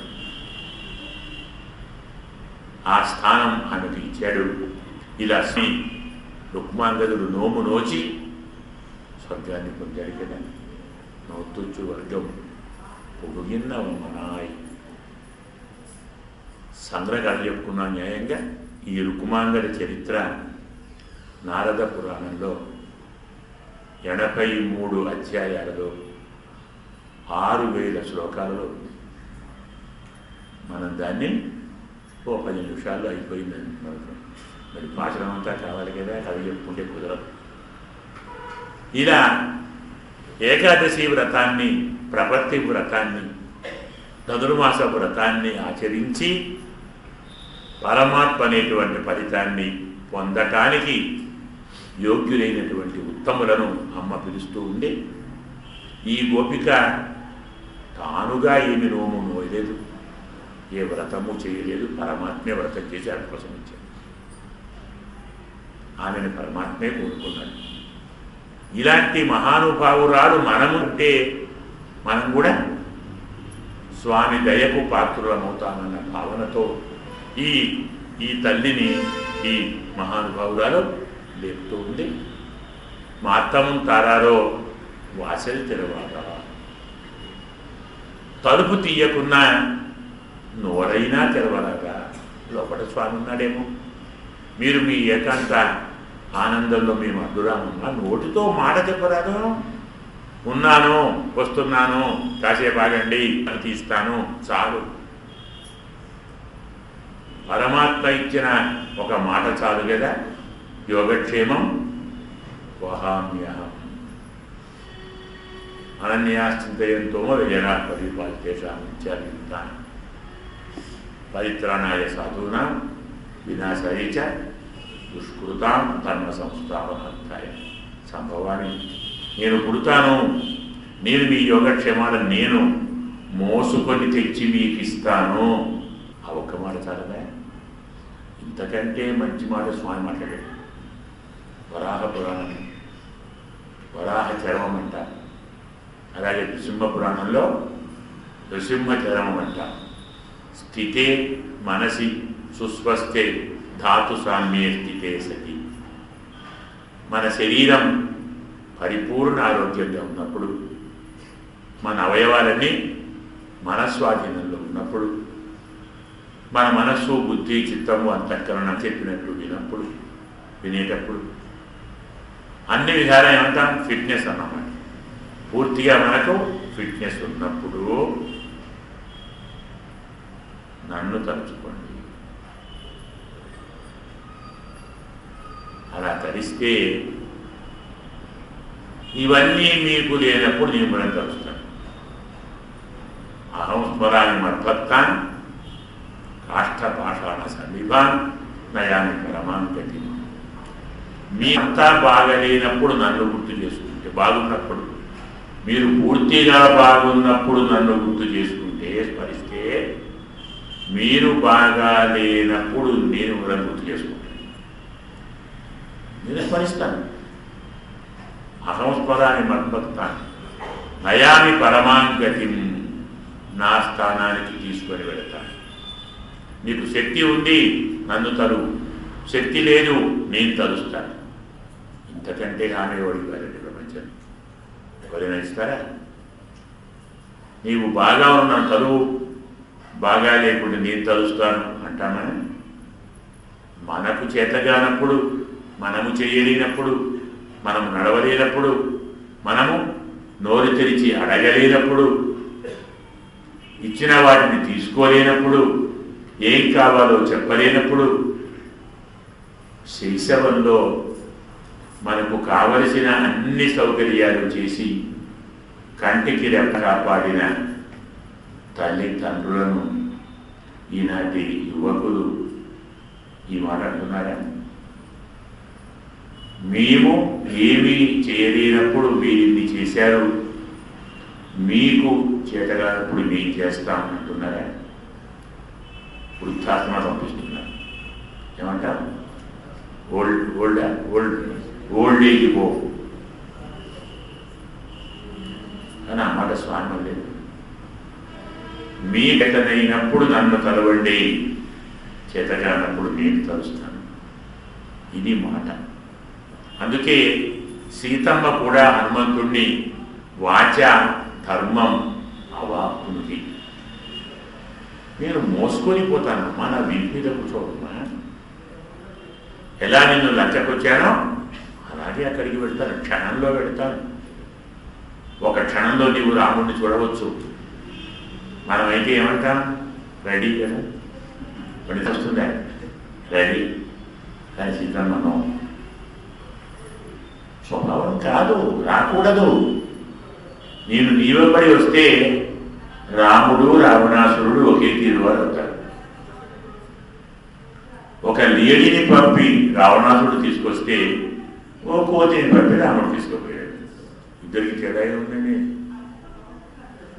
అలాంటి అపనింద నా రాముడికి వద్దు, రాముడు రావాలి. శరైస్తు సంకులాన్ కృత్వా లంకాం ప్రార్థనామయ్యే ఇది కాకుస్తా తత్వ సదృశ్యం భవేత్. లంకకు రావాలి, యుద్ధం చెయ్యాలి, రావణాసురుడిని వధించాలి, నన్ను తీసుకెళ్ళిపోవాలి ఇంకా అని ఇలా చెయ్యను. నిజంగా నాకు ఉపకారం చెయ్యాలనుకుంటే, నాకు సేవ చేయాలనుకుంటే వాచాకర్మ. ఎంత మంచి మాట సీతమ్మ. మత్ సందేశయుత వాచ త్వత్వస్మృత్వైవ రాఘవ పరాక్రమితి వీర విధివత్. నా సందేశాన్ని నీ నుంచి విన్న రాముడు వెంటనే తన పరాక్రమాన్ని చూపుతాడు. ఆ పుణ్యం గడుపు. నేను లంకలో ఏ స్థితిలో ఉన్నానో, ఎన్ని బాధలు పడుతున్నానో, ఎలా ప్రవర్తిస్తున్నానో, ఎలా ప్రవర్తించి ఉన్నానో అన్నట్టు చెప్పు. వాచాధర్మం. గురువుగారు మనను మోక్షానికి తీసుకొని పోతారా? ఏ గురువుగారు తీసుకోపోరు, మోక్షం ఇచ్చేది. కానీ ఇమ్మని చెప్పేది గురువుగారు. వీడు నావాడు అంటే స్వామి మోక్షం ఇస్తాడు. అంటే మన గురువుగారు గేట్ పాస్ ఇస్తాడనమాట. అది తీసుకుంటే ఆయన లోపడి రమ్మంటాడు. ఈ లోపడి తొయ్యడు, గేట్ పాస్ ఇస్తాడు. ఇది చూపెట్టడా ఆయన రమ్మంటాడు. సరిగ్గా పాసు లేదనుకో రాని. కాబట్టి గురువుగారు వాచాధర్మం వాపుది మాత్తమం తారారో వాసలితో తలుపులు తెరవకున్నా నోరు తెరువు. మనం వాచ్యార్థంలో ఇలాంటి భావాన్ని చెప్పుకున్నా వ్యంగ్యార్థం చాలా గొప్పది, అది కూడా చెప్పుకుంటా ముందర వస్తుంది. అయినా సందర్భంలో కలిపితే త్వరగా మీకు అర్థమవుతుంది కాబట్టి చెప్తున్నాను. తలుపులు తెరవకున్నా నోరు తెరువు అనేటువంటి మాట కేవలం ఒక భాష వస్తే, పదాలు వస్తే, దానికి అర్థం తెలిస్తే చెప్పే అర్థం, భావం తెలిస్తే చెప్పే అర్థం కాదు. తలుపులు తెరవకున్నా నోరు తెరువు అనే మాట కాదు. తలుపులు తెరవకుండా నోరు తెరవకు అసలు. అదేంటి? గురువు గారు నోరు తెరవాలంటే మొదలు తలుపులు తెరవాలి. ఎవరి తలుపులు? మనకున్న తలుపులు తెరవాలి. మనం గురువుగారి దగ్గరికి పోకుండా ఉండటానికి గురువుగారు తమ ఇంటి తలుపులు వేసుకోలేదు, మనమే తలుపులు వేసుకున్నాం. గురువుగారు వచ్చి మన తలుపులు తెరిచి మనకు నోరు తెరవాలి. అదేంటి? అర్థమైందా? అహంకారము. ఈ రెండు తలుపులు గురువుగారే తెరవాలి. ఇవి పోగొట్టకుండా, వీటిని తొలగించకుండా గురువుగారు ఎన్ని ఉపదేశాలు చేసినా అవి మన బుర్రకెక్కవు. అయితే గురువుగారు ఉపదేశాలు రెండు రకాలుగా చేస్తారు. అంటే అహంకారం మమకారం పోయేలా చేస్తారు, పెరిగేలా కూడా చేస్తారు. వీడు తరించకూడదు అనుకుంటే పెరిగేలా చేస్తారు. తరించకూడదని గురువుగారు అనుకుంటారా అంటే అనుకుంటారు. వాడి కర్మ మరి కాస్త బాకీ ఉంటే, మరికొంతకాలం ఉండవలసి ఉంటే, ఉదాహరణ కావాలి అంటే పరమాత్మ దుర్యోధనుడికి చెప్పాడు నీతిని, అర్జునుడికి చెప్పాడు కదా. దుర్యోధనుడికి యుద్ధం చేయవద్దు అని చెప్పాడు, అర్జునుడికి యుద్ధం చెయ్యమని చెప్పాడు. యుద్ధం చేయవద్దు అని చెప్పిన మాట దుర్యోధనుడు విన్నాడంటే, మరి చేయమని చెప్తే అర్జునుడు విన్నాడు. మరి అది గురువుగారే కదా. దుర్యోధనుడిని ఎందుకు వినిపించకపోయాడు ఏం చెప్దాం? చెప్పే విధానంలో ఉంది. రెచ్చగొట్టేలాగా మాట్లాడితే వింటారంటే ఎవడైనా? దుర్యోధన, మర్యాదగా చెప్తున్నాను, జాగ్రత్తగా విను, యుద్ధం చేయకు. యుద్ధం చేస్తే నువ్వు గెలవవు, నువ్వు చస్తావు, నీ తమ్ముడు చస్తారు, నీ సైన్యం చస్తుంది, పెద్దలు చస్తారు, వీళ్ళెవరు పనికిరారు, అర్జునుడిని ఓడించలేరు, ధర్మరాజుని ఓడించలేరు, నువ్వే నుండి గెలుస్తావు. ఆనాడు ఓడిపోయి నువ్వు ఒక్కడవే ఉంటే అడిగిన వాడిని ఇంకా ప్రభావం ఇవ్వరు. సంధి ముందు చేసుకో బాగుంటారంటే, రాజ్యం కావాలా ముందే అడుక్కో. చేతోడు అడుగుతానండి. ఇది ఏం చెప్పడం అండి? నీ చస్తావు, నువ్వు చస్తావు, నీ ఫ్రెండ్స్ చస్తారు, నీ తమ్ముడు చస్తారు. ఏ కర్మ ఇది? అలాంటి వాడిని ఏం చేస్తున్నాడు స్వామి? వాడిలోని కోపాన్ని, ద్వేషాన్ని, మోహాన్ని, లోపాన్ని పెంచుతున్నాడు, రెచ్చగొడుతున్నాడు. యుద్ధం చేస్తే చస్తావు అని చెయ్యకు. ఇప్పుడు వింటే వాడు ఏమైనట్టు? పిలికోడైనట్టు కదండి. భయపడి యుద్ధం అవ్వాలా? వాడు భయపడతారా? వాళ్ళ అభిమానాన్ని పెంచాడు, రెచ్చగొట్టాడు. యుద్ధం చేస్తానన్నాడు. ఇక్కడేం చేశాడు? నువ్వు చేయకుండా నేను చేస్తాను. చమత్కారంగా గమనించాడు. అక్కడ నువ్వు చేసా నేను చేయకుండా చేస్తానన్నాడా? అనలేదు. ఇక్కడ నువ్వు యుద్ధం చేయకుండా నేను చేస్తాను, నువ్వు చంపకుండా నేను ఆల్రెడీ చంపేశాను. వాడే బతకారు, నువ్వు చంపుకున్నాడు. అంటే చచ్చారా ఆల్రెడీ. నీకు పేరు వస్తుంది, యుద్ధ పుణ్యానికి ఓ బాణమే పేరు వస్తుంది. నేనే చంపేశాను. అయినా నువ్వు చంపేదేమిటి? చచ్చేదేమిటి? కొట్టేదేమిటి? ఇక్కడ మొత్తం వైరాగ్యం, అక్కడ మొత్తం ద్వేషం. ఇట్లా ఉంటాడు గురువు. నేను గురువే, ఆయన గురువే. తలుపులు తెరవకుండా నోరు తెరిచాడు దుర్యోధను దగ్గర, తలుపులు తెరిచి నోరు తెరిచాడు అర్జునుడి దగ్గర. అందుకే మనకు మాత్తమం తారారో వాసన తెరవ. తలుపులు తెరవకుండా నోరు తెరవకు. స్వామి మొదలు మాకున్నటువంటి అహంకారాన్ని తొలగించు, మమకారాన్ని తొలగించు, సాంసారిక విషయ భోగముల యందు ఆసక్తిని తొలగించు, నీ యందు అనురక్తిని పెంచు. ఇది ఆచార్యపరంగా అర్థం. అక్కడ గోపికను తమం తారారో వాసలు తెరువాగారు. అంటే మీరు ఏమేమిటో మాట్లాడుతున్నారమ్మా, తలుపు తెరవకుండా నోరు తెరువు. నోము నోచి ఫలాన్ని పొందావు, కృష్ణుడు పక్కనే ఉన్నాడు. ఎక్కడో మా కృష్ణుడు తప్పులని వేసుంటే నిన్న చెప్పాను, జ్ఞాపకం లేదు. ఆయన పేరు నారాయణుడమ్మా. ఏమర్థం? అంతా బహిష్ట తత్సర్వం వ్యాప్య నారాయణ స్థిత. అంతటా వ్యాపించి ఉన్నాడు ఆ స్వామి. తలుపులు వేస్తే లోపలికి రాలేడు, ప్రశ్న లేదు. అలాగే ఇక్కడ నారాయణుడు లేడు అన్న విని నమ్మే పిచ్చివాళ్ళు ఎవరు ఇక్కడ లేరు. ఎందుకంటే స్వామికి గుర్తు తులసి. ఆ స్వామి తులసీమాల భూషితుడు. ఒక్కసారి ఆయన కిరీటం తులసి పెట్టుకొని తులసిమాల మెళ్ళో వేసుకొని ఒక్కసారి వచ్చి నిన్ను కౌగలించుకుంటే నీవు ఓ 100 సార్లు స్నానం చేసిన ఆ తులసి పరిమళం పోదు. స్వామి లేడు అంటే వాడు నమ్మడు, నీ ఒంటిని అదే వాసన. తులసి వాసన మొత్తం గదంతా వ్యాపించింది, నీ శరీరమంతా వ్యాపించింది. స్వామి లేడు అంటే వినేవాడు ఎవరైనా ఉన్నారా? స్వామి రాడు అంటే ఎవరైనా వినేవాళ్ళు ఉన్నారా? స్వామి రావటం ఏమిటి?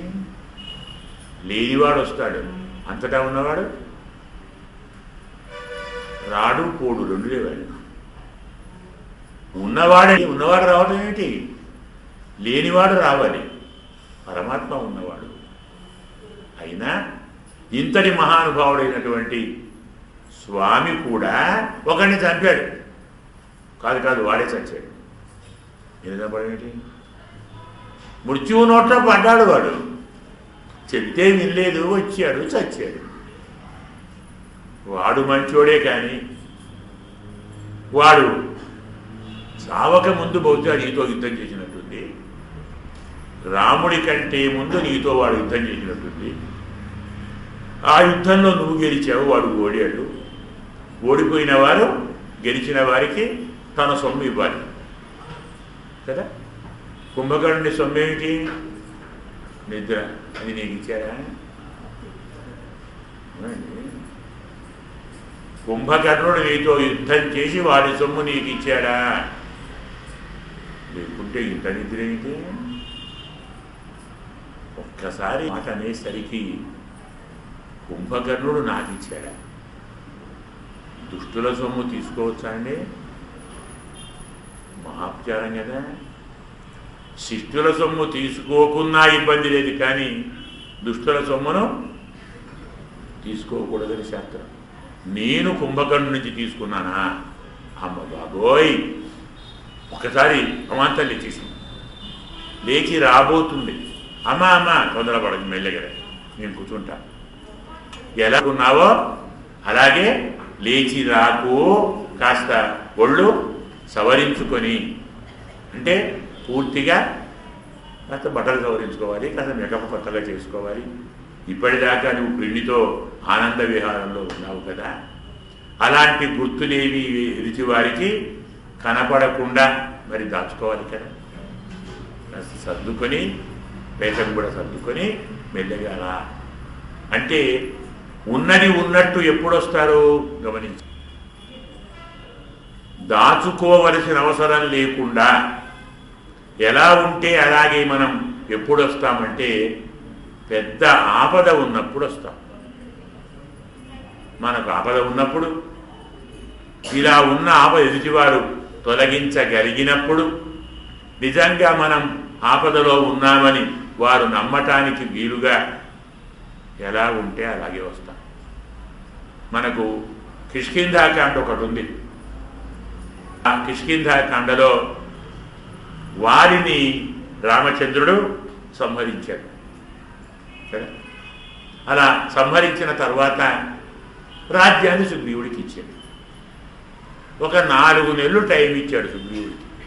వర్షాకాలం అయినా మనం వెతకలేము, అంతటా వర్షాలే. అంటే ఇప్పటి కాలం కాదు కదా. ఇప్పుడు వర్షాకాలంలో ఎండలు ఉంటాయి, ఎండాకాలంలో వానలు పడతాయి. మన పుణ్యం అదంతా, అది వాళ్ళ పుణ్యంగా పడతాయి. పాత రోజుల్లో వర్షాకాలం అంటే బయటికి పోయే ఛాన్స్ ఉండదు.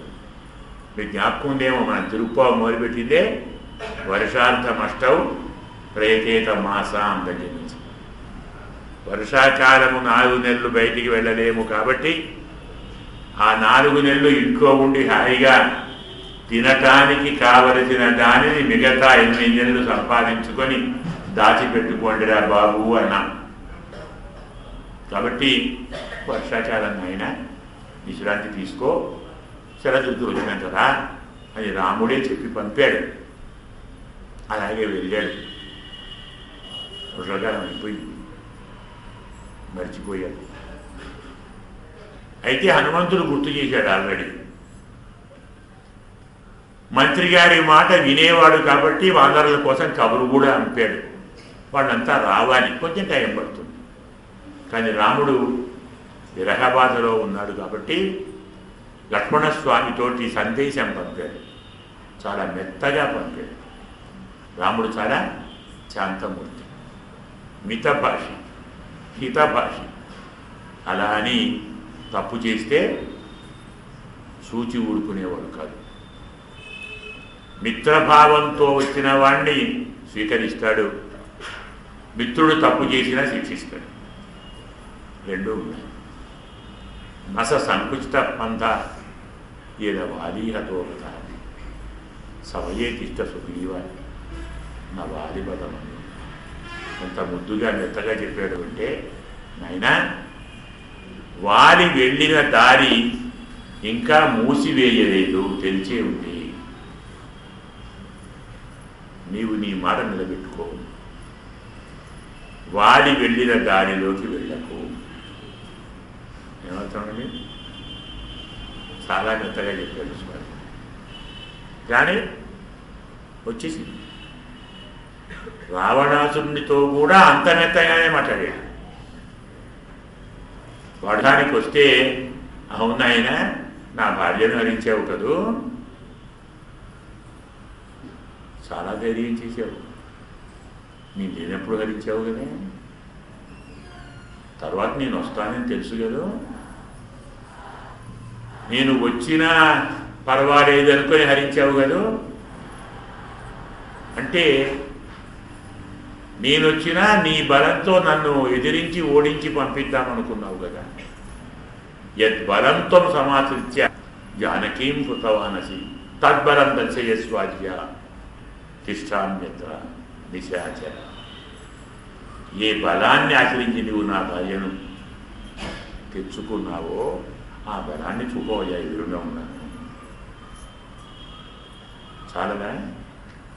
ఇలా మాట్లాడతాడు. మితభాషి, హితభాషి, అలాగే సత్యభాషి, మధురభాషి, అందులో అన్నీ ఉన్నాయి. కాబట్టి మధురభాషి అంటేనే అందులోనే అర్థం ఉంది. మనకు రామాయణంలో ఒక్కొక్క పదం ఒక్కొక్క ఏడాది చెప్పుకున్నా సరిపోనంత అర్థం ఉంటుంది రామాయణం.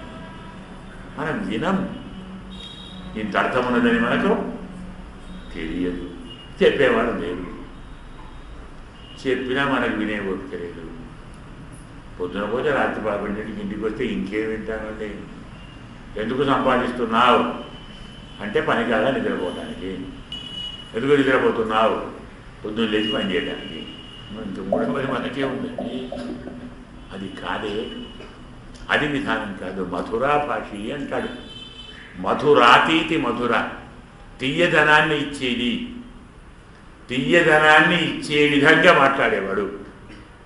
తీయదనాన్ని ఇచ్చేవాడిగా మాట్లాడేవాడు అంటే, తీయదనాన్ని ఇస్తున్నాడంటే దేన్ని తీసుకుంటున్నాడు? చేదును తీసుకుంటున్నాడు కదా. నీకున్న చేదును తీసుకొని నీకు తీపిని ఇస్తున్నాడు. నీకున్న కష్టాన్ని తొలగించి నీకు సుఖాన్ని ఇస్తున్నాడు. నీకున్న అజ్ఞానాన్ని తొలగించి జ్ఞానాన్ని ఇస్తున్నాడు. సంసారాన్ని తొలగించి మోక్షాన్ని ఇస్తున్నాడు. మధురాభాషి అర్థం మోక్షప్రదుడు. మనకు చేదేమిటి? సంసారం. తీపేమిటి? మోక్షం. మధురాధిపతే అఖిలం మధురం కదా, దాన్ని ఇచ్చేవాడు స్వామి. ఇలా లక్ష్మణస్వామి వెళితే కోతులన్నీ గొడవలు చేశాయి, కోపం వచ్చాడు. స్వామికి ఒళ్ళు మండి ధనుష్టంకారం చేశాడు. ఆ ధనుష్టంకారంతో ఒక్కసారి అందరూ వణికారు. అంగదుడు వచ్చి చెప్పాడు, లక్ష్మణస్వామి వచ్చాడు, కోపంగా వచ్చాడు. కోపంగా వచ్చాడా?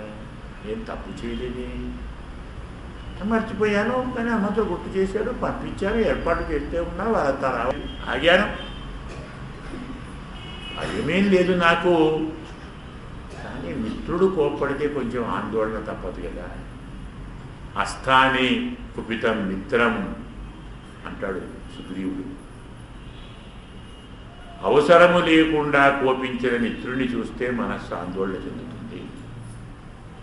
ఇప్పుడు లక్ష్మణస్వామి కోపంగా ఉండగా నేను వెళ్ళానంటే ఏం చేస్తాడు? ఎందుకంటే క్రుద్ధ పాపమున కుర్యా క్రుద్ధోహన్యాత్ గురువునపి క్రుద్ధ పరుష నర సాధువుల శిక్షిత అంటాడు సుందరకాండలో. కోపం వచ్చిన వాడు చేయని పాపం ఏది? కోపించినవాడు గురువును కూడా చంపుతాడు. చంపాడు ఇంద్రుడు, గుర్తుంది కదా.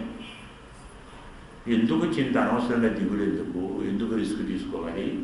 తారా నీవు వెళ్ళవమ్మా, నీవు వెళ్ళి లక్ష్మణస్వామిని శాంతింపచేయి అన్నప్పుడు తార సుగ్రీవుని దగ్గర ఎలా ఉందో అలాగే వెళ్ళి, నో మేకప్, నో డ్రెస్ చేయి.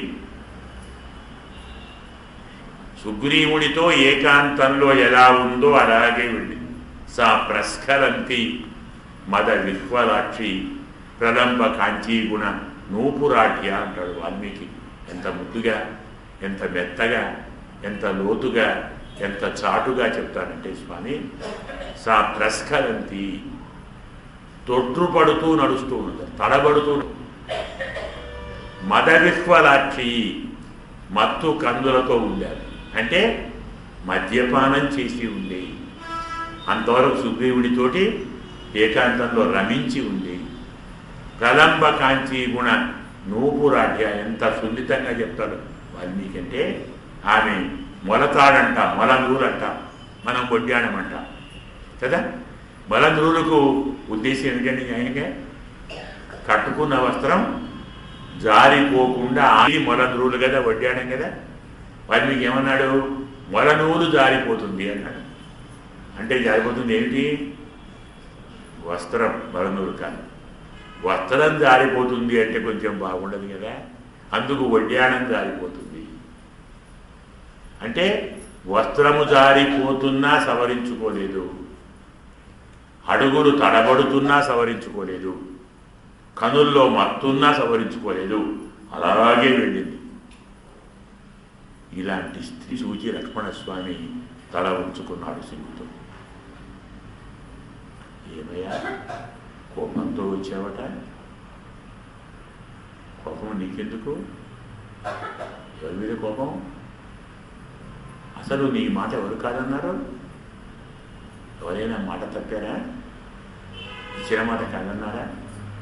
అయినా ఇక్కడెందుకున్నావు? ఇక్కడెందుకు ఆగావయ్యా? ఒకటి రావచ్చు కదా, నిన్నెవరు ఆపుతారో? ఈ రాజ్యం నువ్వు ఇచ్చింది కదా, ఇది నీ రాజ్యం, నువ్వు మిత్రుడవు, హాయిగా రావచ్చు. ఇక్కడెందుకు ఆపావు? ఓహో, సుగ్రీవుడు కాస్త ఆలస్యం చేశాడు అనుకున్నావా? ఏమి స్వామి, భార్య లేకుంటే ఎలా ఉంటుందో నీకు మీ అన్నకు బాగా తెలుసు కదా, అనుభవమే కదా.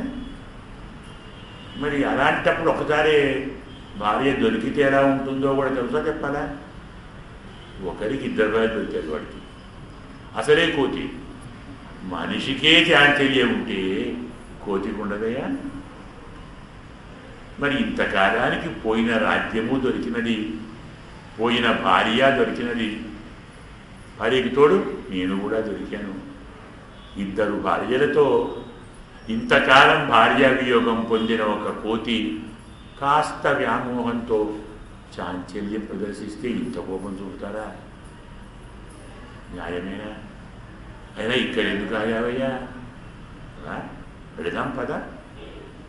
ఎలా ఉన్నాయండి మాటలు? వాడి చెప్పాడు, గుర్తుండే?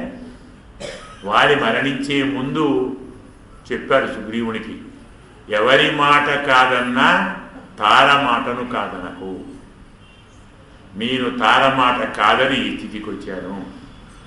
రాజనీతిలో నీకంటే నాకంటే ఆరితేరినది తార, అందుకే ఆమెను పంపాడు. అలాంటి ఆపదలో ఉన్నప్పుడు అలా రావాలి తల్లి. ఇప్పుడు ఆపద ఏం లేదు, మేము హాయిగా ఎదురుగా వాటితో నిలబడతాం, ప్రశాంతంగా సవరించుకొని లోపలికి రావాల్సింది. ఇది మనకు ఒక అర్థం చెప్పుకున్నాం, అందులోనే కలిపి రెండో అర్థం కూడా ఇంచుమించు చెప్పుకున్నాం. ప్రతి ఆచార్యుడు నోము నోచిన వాడే. నోమంటే ఏమిటి చెప్పుకున్నాం కదా, ఔషధం వైద్య. విశ్వాసనామంలో మందు అతనే, డాక్టరు అతనే. అలాగే వ్రతము అతనే, ఫలము అతనే. ఎత్తత్ కర్మ యద్వా తత్ఫలం చెప్తుంది స్కాంద పురాణం. మనం చేసే కర్మ పరమాత్మే, కర్మ యొక్క ఫలం కూడా పరమాత్మే. ఇచ్చేవాడెవరు? ఆయనే. మరి చేసేదెవరు? ఆయనే. చేయబడేదెవరు? ఆయనే. ఏంటి ఆయన కర్మ ఎట్లా అవుతాడండి అంటారా? ఇదంతా మన కర్మ అనుకోండి, కానీ ఈ కర్మను ఎవరు చేయిస్తున్నారు? ఆయనే. ఎవరి కోసం? ఆయన కోసమే. ఫలితం ఎవరికి? ఆయనకే. బ్రహ్మదేవుడు పరమాత్మ నాభి నుండి పుట్టి స్వామిని చూచి పూజించాలి అనుకొని పూజా ద్రవ్యాలు లేకుంటే స్వామి ఎలా పూజించాలయ్యా? పసుపు, కుంకుమ, ఉద్బత్తులు, హస్తకర్పూరం, తమలపాకులు, దక్షిణ అన్ని కావద్దా? మీరేం లేవు, ఏం చేయాలి? సరే ఇస్తాను పడవు. తన శరీరం ఇచ్చాడు, పూజ చేశాడు. ఎవరిచ్చారు? ఎక్కడి నుంచి వచ్చాడు? ఆయన దగ్గర నుంచి. ద్రవ్యం ఎవరు? పరమాత్మ. కర్మ ఎవరు? పరమాత్మ. కర్త ఎవరు? పరమాత్మ. క్రియ ఎవరు? పరమాత్మ. ఈ భావాన్నే యజ్ఞేన యజ్ఞం అయజంత దేవా. దేవతలు యజ్ఞముతో యజ్ఞములు చేశారు. యజ్ఞం చేయడం యజ్ఞం అంటే పరమాత్మ. పరమాత్మతోటే పరమాత్మను ఆరాధించారు. ప్రతి ద్రవ్యం పరమాత్మ స్వరూపం, ప్రతి పూజ పరమాత్మ స్వరూపం, ప్రతి కర్మ పరమాత్మ స్వరూపం, ప్రతి ఫలం పరమాత్మ. నోము ఆయనే, స్వర్గం ఆయనే. ఇలా పరమాత్మను నోముగా చేసి, పరమాత్మనే వ్రతంగా చేసి, పరమాత్మను ఫలంగా పొంది మాకు పొందించేటువంటి మహానుభావ మా తమ్ము తాళారు వాసెప్పున్నాం కదా. అహంకార మమకారాలు పూర్తిగా తొలగించి అప్పుడు మీ బ్రహ్మోపదేశాన్ని మాకు ప్రసాదించండి. నా తత్వరాయముడి నారాయణ నమ్మాలు పోతత్పరైతరం పుణ్యనాల్.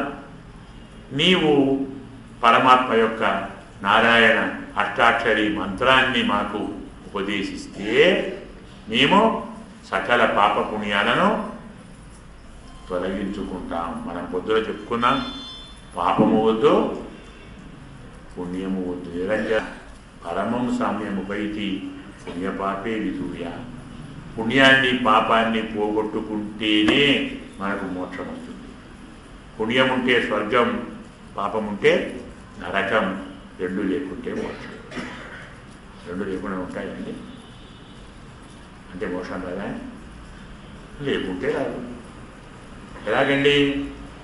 చేసిన ప్రతి కర్మను పరమాత్మకు అర్పించు, నీ అకౌంట్లో బ్యాలెన్స్ నిల్లు ఉంటుంది.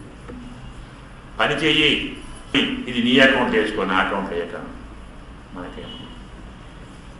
ఇది నాతత్తుగాయముడి నారాయణ నమ్మాడు కొత్త పరేతరం పుణ్యనాలు. మరొక మాట, కుంభకర్ణుడు అన్నారు. కుంభకర్ణుణ్ణి ఆయన చంపాడు. తమిళ భాషలో సంయుక్తాక్షరాలు లేవు.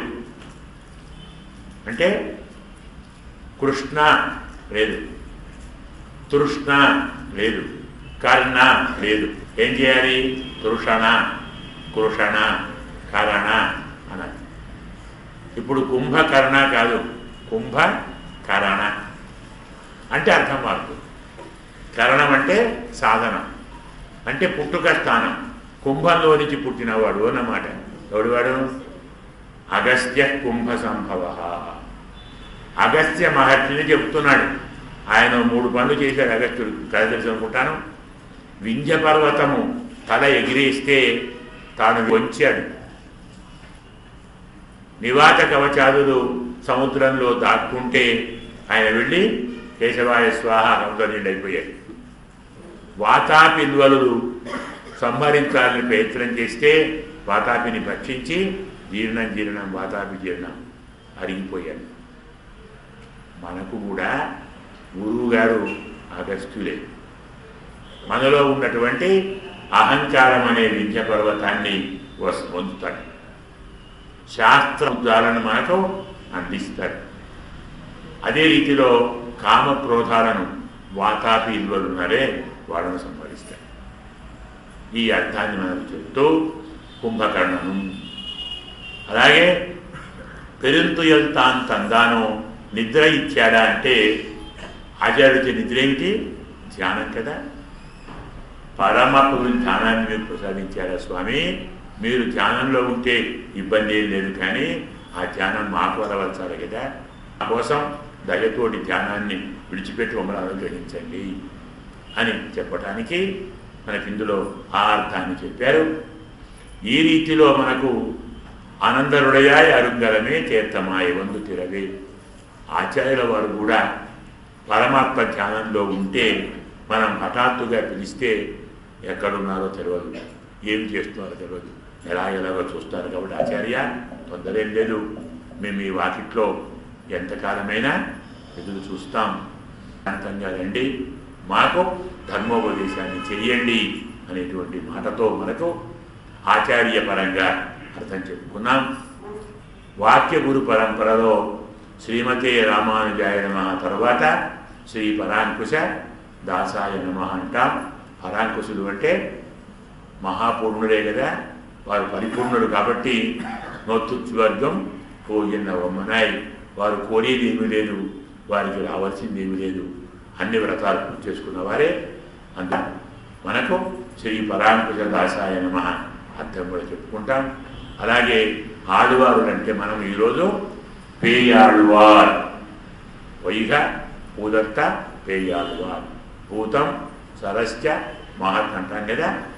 ఈ ముగ్గురు ఆడువారు ఒక సందర్భంలో ఒక వర్షాకాలపు రాత్రి వర్షం పడుతుంటే మొదలు ఒక ఆడువారు ఒక చిన్న గదిలోకి వెళ్ళి తలదాచుకున్నారు. ఇంతలో ఇంకో ఆడువారు వచ్చారు, వైద్యాడు పడుకున్నారు. రెండో వారు వస్తే లేచి కూర్చున్నారు. మూడో వారు వస్తే ముగ్గురు నిలబడ్డారు. తరం కావాలి కదా. ఇలా ముగ్గురు నిలబడ్డా ఇంకా ఇరుకవుతున్నది. న్యాయంగా ఎవరు నాలుగో వారు అక్కడ లేరు, ముగ్గురే ఉన్నారు. ఇదేమిటి అనుకుంటే ఆ పేయాడు వారు ఇలా చూస్తే ఈ ముగ్గురిలో మరో ముగ్గురు ఉన్నారు. అనంత, గరుడ, విశ్వక్సేన, శ్రీ, భూ, నీడ, స్వామి. ఇలాంటి అనుభావుల గోష్ఠి మనకు ఒకేసారి దొరికినదని సేవిద్దామని స్వామి ఇచ్చాడు. మనము స్వామిని సేవించాలనుకుంటే ఆ స్వామి ఈ స్వామిని సేవించాలనుకున్నాడు. అలాంటి వారు పేయాడువారు. పేయాడువారు వచ్చిన తర్వాత మరే ఆడవారు రాలేదు కాబట్టి పేయాడువారికి తలుపు తెరిచే అవకాశం లేదు. అందుకే వాసలు తెరవాదారు, తలుపు తీయకున్నా సరే అన్న ఒక్క మాటతో మనం పేయాడువారు చెప్పుకున్నాం. ఇదిలో అన్ని అర్థాలు చెప్పుకున్న వాళ్ళమయ్యాం. అర్థం పూర్తయింది, పూర్తిగా చెప్పుకున్నామని ఏ ఒక్క పాశురాన్ని ఏ ఒక్కనాడు అనుకోలేం. చెప్పాం కదా, 12 ఏళ్ళు అంటే ఒక 4000 రోజులు 35 పాశురాలను వింటే కొద్దిగా చెప్పుకున్నామన్న తృప్తి కలుగుతుంది. 30 రోజులు, రోజు గంటన్నర అంటే 45 గంటలు ఒక్క పాశురం సరిపోదు న్యాయంగా. అయినా అమ్మ అమృతం అందించిన మనకు తీయగా ఉంటుంది కాబట్టి ఈనాటి పాశుర అర్థాన్ని అనుసంధానం చేసుకున్నాం. పాశురాన్ని అనుసంధానం చేద్దాం. நோத்தொச்சு வர்க்கம் போகின்னவம்மனாய் மாத்தமும் தாராரோ வாசல் திருவாதார் நாத்தத் துழாயமுடி நாராயணன் நம்மார் போத்தப் பலை தரும் புண்ணியனால் பண்டொரு நாள் கூத்தத்தின்வாய வீடிந்த கும்பகர்ணனும் தோத்து முனக்கே பெருந்துயில் தான் தந்தானோ ஆத்த அனந்தருடையாய் அருங்கலமே தமாய் வந்த திரவேல் ஒரும்பாவாய் ஆண்டாள் திவ்ய திருவடிகளே சரணம். స్వస్తి ప్రజాభ్య పరిపాలయంతాం న్యాయేన మార్గేణ మహీం మహీశాః గోబ్రాహ్మణేభ్యః శుభమస్తు నిత్యం. లోకాః సమస్తాః సుఖినో భవంతు. అస్మత్ గురుభ్యో నమః. జై శ్రీమన్నారాయణ. సోచ్చిష్టమాలికాబంధగంధ బంధురజిష్ణవే విష్ణుచిత్తతనూజాయై గోదాయై నిత్యమంగళం. మాదృశా కింత్రాణబద్ధ కంకణపాణయే విష్ణుచిత్త